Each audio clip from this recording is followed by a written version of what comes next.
Everyone, I am Lalita Dhakad and you are watching Lalita's English classes. आज के इस वीडियो में हम स्पेलिंग रूल्स सीखेंगे। ये पार्ट 3 है, इसके पहले 2 पार्ट मैंने बनाए हैं, आप ज़रूर देखें। तो इस पार्ट को पूरा ज़रूर देखें ताकि आपको इस वाई का जो एक रूल है इसके बारे में पूरी जानकारी मिल सके, क्योंकि इस एक रूल से आपकी 2 प्रॉब्लम सॉल्व होगी। एक तो आपको वर्ब की 5th फॉर्म बनाना आ जाएगी जो हम प्रेजेंट सिंपल में यूज़ करते हैं SES या IES लगाकर। तो IES वाली जो होती है वो आज हम सीखेंगे। और एक और आपकी जो हेल्प होगी वो होगी सिंगुलर से प्लूरल बनाने में। एक वचन से जब बहुवचन बनाते हैं हम तब भी बहुत ज़्यादा परेशानी आती है इंग्लिश के अंदर। तो ये एक रूल आपकी 2 प्रॉब्लम सॉल्व करेगा। तो वीडियो शुरू करते हैं। तो इस वीडियो में हम Y को हटाकर IES जोड़ने का रूल देखेंगे। Y को हटाकर IES जोड़ना, लेकिन किसी भी शब्द में Y जब आता है लास्ट में हमेशा Y नहीं हटता है। इसका एक रूल है जिसको जानना आपको बहुत ज़रूरी है। देखिए, अगर किसी शब्द या क्रिया, शब्द हम प्लूरल बनाएंगे, एक वचन से बहुवचन तब की बात की जा रही है, और क्रिया जब हम 5th फॉर्म बनाएंगे। तो अगर किसी शब्द या क्रिया वर्ब के लास्ट में, अंत में Y हो, ठीक है, लास्ट में Y हो, आगे बीच में इससे कोई मतलब नहीं है, लास्ट में Y हो और उसके पहले, उसके ठीक पहले कॉन्सोनेंट हो तो Y को हटाकर IES जोड़ते हैं। दोनों कंडीशन में Y लास्ट में आएगा और कॉन्सोनेंट उसके ठीक पहले होगा तो Y हट जाता है और फिर IES जोड़ते हैं। एक वचन से बहुवचन बनाते समय भी, और पहली जो फॉर्म होती है वर्ब की फर्स्ट फॉर्म, उससे जब आप 5वीं फॉर्म बनाते हैं तब भी ये रूल आपके काम आएगा। तो अभी आपने ये नियम देखा, अब मैं आपको इसको अच्छे से सीख करके बताती हूँ, ठीक है। देखिए, मैं एक शब्द ले रही हूँ। पहले ये शब्द है सिटी। सिटी का मतलब शहर, एक वचन है ये, ठीक है। अब ये शब्द कैसे अप्लाई करेंगे हम, ये देखिए। सबसे पहले आपको देखना है लास्ट में, अंत में Y आ रहा है, देख लिया हमने, आ रहा है। अब उसके पहले, अब इनसे कोई मतलब नहीं है, ये जो है उसके जस्ट पहले वाला, ठीक पहले, उससे मतलब है। तो अब हम कॉन्सोनेंट की बात करें। अब बहुत सारे बच्चे होंगे, बहुत सारे लोग होंगे जिनको नहीं मालूम होगा कॉन्सोनेंट क्या होता है, तो इसके लिए मैं आपको थोड़ा सा एक हिंट बता रही हूँ। इंग्लिश में A से Z तक 26 लेटर होते हैं। उनको 2 भागों में अगर बांटेंगे तो एक होते हैं वोवेल जो होते हैं 5, जिसको आपको याद रखना है A-E-I-O और U, ये 5 होते हैं, ठीक है। और बचे हुए सारे के सारे होते हैं कॉन्सोनेंट। सारे नहीं लिखेंगे हम, इतना टाइम हम वेस्ट नहीं कर सकते। तो A-E-I-O-U ये 5 आपको याद रखने हैं। बचे हुए सारे कॉन्सोनेंट होते हैं। व्यंजन कहते हैं कॉन्सोनेंट को हिंदी में, वोवेल को कहेंगे स्वर, ठीक है। तो अब देखिए, क्या ये T-A-E-I-O-U में आ रहा है? नहीं, इसका मतलब ये वोवेल नहीं है, तो क्या होगा, कॉन्सोनेंट होगा। तो अब यहाँ से हम Y को हटा देंगे।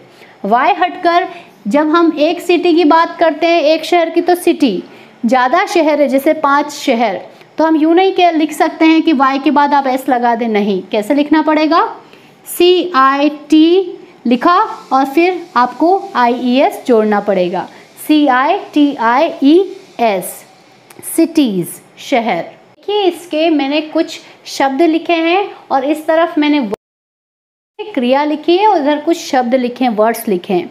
तो ये एक वचन है और इससे हम बहुवचन बनाएंगे, प्लूरल बनाएंगे सिंगुलर से।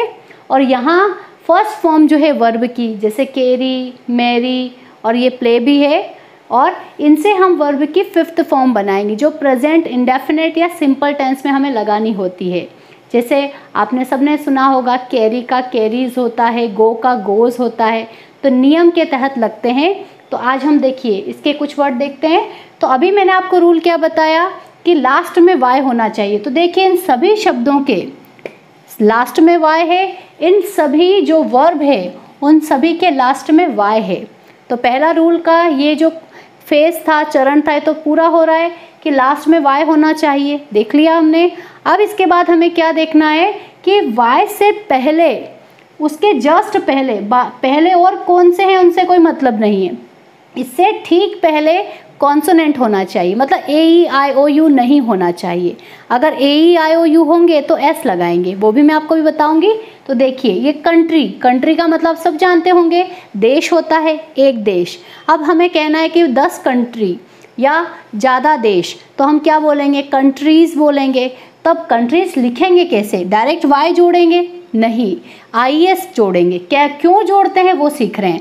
Y आ रहा है, ठीक, देख लिया, एक कॉन्सोनेंट आ गया है, ठीक है, जस्ट कॉन्सोनेंट आ गया है। तो अब हम क्या करेंगे, COUNT यहाँ तक आएंगे, फिर R लिखेंगे। अब Y को हम कैंसिल करेंगे, हटा देंगे, और फिर IES जोड़ेंगे। ये इसकी करंट जो स्पेलिंग होती है करेक्ट, वो होगी कंट्रीज़, COUNTRIES। नेक्स्ट देखिए बेबी, एक बच्चे के लिए यूज़ होता है। अब इसमें भी देखिए लास्ट में Y, उसके ठीक पहले एक कॉन्सोनेंट आ रहा है, B एक कॉन्सोनेंट है, AEIOU में नहीं आता है, मतलब बचे हुए कॉन्सोनेंट, बताया था भी। तो यहाँ भी BAB लिखा, Y को हटाएंगे, IES जोड़ेंगे। अब देखिए यहाँ मैंने एक शब्द अलग से लिखा है, टॉय, एक खिलौना। ज़्यादा टॉयज़ के लिए अब आप डायरेक्ट इसको ऐसा ना करें कि आपने सीख लिया तो सब में IES लगा दें, ऐसा नहीं होता है इंग्लिश में। रूल देखिए, Y आ रहा है, ठीक है। अब इसके पहले हम क्या देखेंगे, कॉन्सोनेंट आ रहा है कि नहीं यार, AEIOU, O आ गया, ये वोवेल है, तो यहाँ ये नियम नहीं चलेगा, Y को नहीं हटा सकते हैं, आपको ऐसा लिखना पड़ेगा, TOYS, IES नहीं लगेगा। हम वर्ब की फर्स्ट फॉर्म से फिफ्थ फॉर्म बनाना सीखते हैं।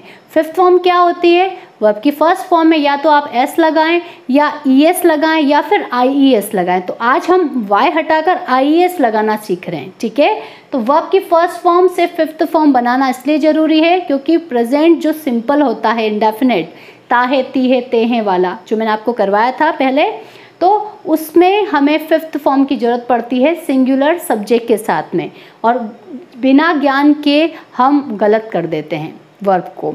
तो आइए सीखते हैं। तो देखिए पहला Y आना चाहिए लास्ट में, इसमें भी सेम रूल आएगा, Y है। अब इसके ठीक पहले देखिए R आ रहा है, AEIOU वोवेल नहीं है, मतलब क्या होगा, कॉन्सोनेंट होगा। तो इसको भी हम फिफ्थ फॉर्म में कैसे लिखेंगे, ये लिखा मैंने पूरा, Y को हटाया, IES जोड़ा, कैरीज, ले जाना, कैरी मतलब ले जाना, कैरीज। अगला देखिए MARRY, मेरी, शादी करना। इसमें भी लास्ट में Y आ रहा है, इसमें भी R एक कॉन्सोनेंट है, अभी देखा हमने। तो Y को हटाएंगे, MARR, Y के स्थान पर फिर I लिखकर ES जोड़ देंगे, मेरीज, ठीक है। अब इसका देखिए कि ये भी वर्ब थी, दोनों क्रिया थी, और ये भी प्ले, खेलना वर्ब है, ठीक है। तो अब डायरेक्ट ऐसा ना हो कि Y आ रहा है लास्ट में तो आप सब में IES लगा दें Y हटाकर, ऐसा नहीं होता है।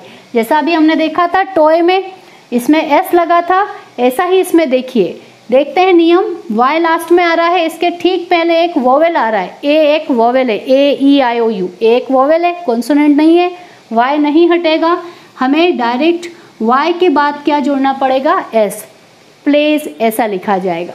तो आज हमने इस वीडियो में एक रूल सीखा है जो बहुत इम्पोर्टेंट है, दोनों जगह आपकी हेल्प करेगा। अब आप ऐसे शब्द निकालिए, कमेंट बॉक्स में लिखकर ज़रूर बताइए, और वीडियो अगर आपको अच्छा लगा हो तो लाइक करें, चैनल को सब्सक्राइब अभी तक नहीं किया हो तो प्लीज़ ज़रूर करें। Thank you so much.